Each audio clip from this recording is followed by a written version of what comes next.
Bismillahirrahmanirrahim. Assalamualaikum warahmatullahi wabarakatuh. Perkenalkan, nama saya Vivin Mawarti. Saya Imamatul Laila Solehah. Kami dari kelompok 4 mata kuliah Usul Fikih Sekolah Tinggi Agama Islam Nahdlatul Ulama Temanggung 2020. Di sini kami akan mempresentasikan makalah yang berjudul Hukum Syara atau Maqasid Asy-Syariah. Latar belakang, jadi hukum syara berarti seperangkat peraturan berdasarkan ketentuan Allah tentang tingkah laku manusia yang diakui dan diyakini berlaku, serta mengikat untuk semua umat yang beragama Islam. Dalam hukum syara terdapat beberapa pembagian hukum. Rumusan masalah 1. Yaitu pengertian hukum syara atau maqasid asy-syariah. Kemudian kedua yaitu tujuan hukum syara atau maqasid asy-syariah. Tujuan penulisan 1. Untuk mengetahui pengertian hukum syara atau maqasid asy-syariah. 2. Untuk mengetahui tujuan hukum syara maqasid asy-syariah. Pembahasan. Pengertian hukum syara. Secara bahasa, hukum berarti mencegah atau memutuskan. Menurut terminologi, hukum adalah kitab atau doktrin, syara atau Allah yang bersangkutan dengan perbuatan orang yang sudah mukallaf. Baik doktrin itu berupa tuntutan, perintah, larangan, anjuran untuk melakukan atau anjuran untuk meninggalkan. Atau wadi. Wadi disebut juga menetapkan sesuatu sebagai sebab, syarat, atau mani atau penghalang. Menurut istilah ahli fikih, yang disebut hukum adalah kitab Allah dan sabda Rasul. Apabila disebut hukum syara, maka yang dimaksud ialah hukum yang bersangkutan dengan manusia, yakni yang dibahas dalam ilmu fikih, bukan hukum yang bersangkutan dengan akidah dan akhlak. Tujuan umum hukum syara. Tujuan umum pembentukan hukum adalah mewujudkan kemaslahatan manusia dengan menjamin kebutuhan dauriyah atau primer, hajiyah atau sekunder, tahsiniyah atau pelengkap. 5 unsur pokok yang harus dipelihara dan diwujudkan. Yang pertama adalah memelihara agama. Islam menjaga hak dan kebebasan. Yang pertama adalah kebebasan berkeyakinan dan beribadah. Setiap pemeluk agama berhak atas agama dan mazhabnya.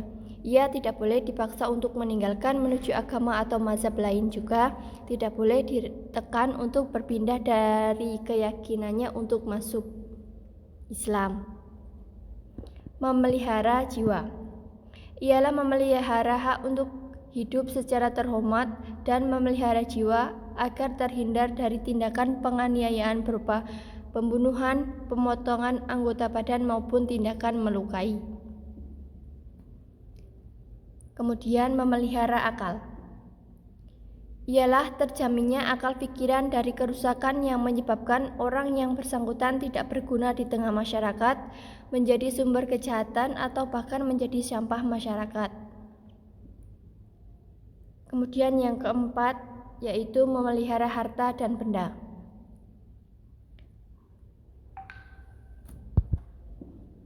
Adalah salah satu kebutuhan inti dalam kehidupan di mana manusia tidak akan bisa terpisah darinya. Hal ini sudah dijelaskan dalam firman Allah yang artinya harta dan anak-anak adalah perhiasan kehidupan dunia.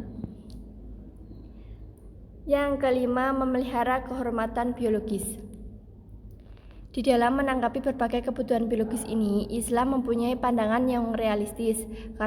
Karenanya, Islam memerintahkan agar masalah perkawinan dapat dipermudah, terutama sekali masalah prosedur, dan memberikan pertolongan kepada orang-orang yang tidak mampu menanggung biaya pernikahan. Penutup.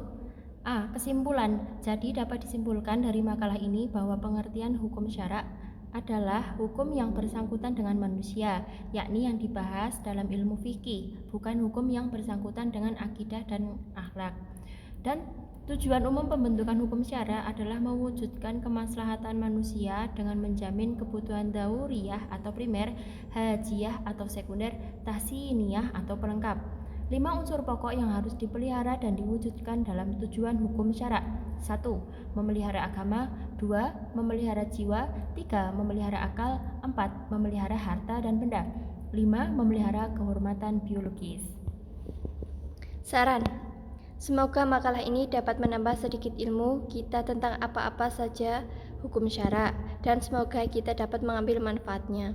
Dalam penyusunan makalah ini, penyusun sudah berusaha memaparkan dan menjelaskan materi dengan semaksimal mungkin, tapi tidak menutup kemungkinan adanya kekeliruan dalam penyusunannya, baik dari segi materi maupun penyusunannya. Oleh karena itu, penyusun mengharapkan semangat pembaca untuk penyempurnaan makalah selanjutnya. Dan harapan bagi penyusun, semoga makalah ini dapat memberi manfaat dalam proses evaluasi pendidikan. Sekian dari kelompok kami. Apabila ada kekurangan, mohon dimaafkan. Wassalamualaikum warahmatullahi wabarakatuh.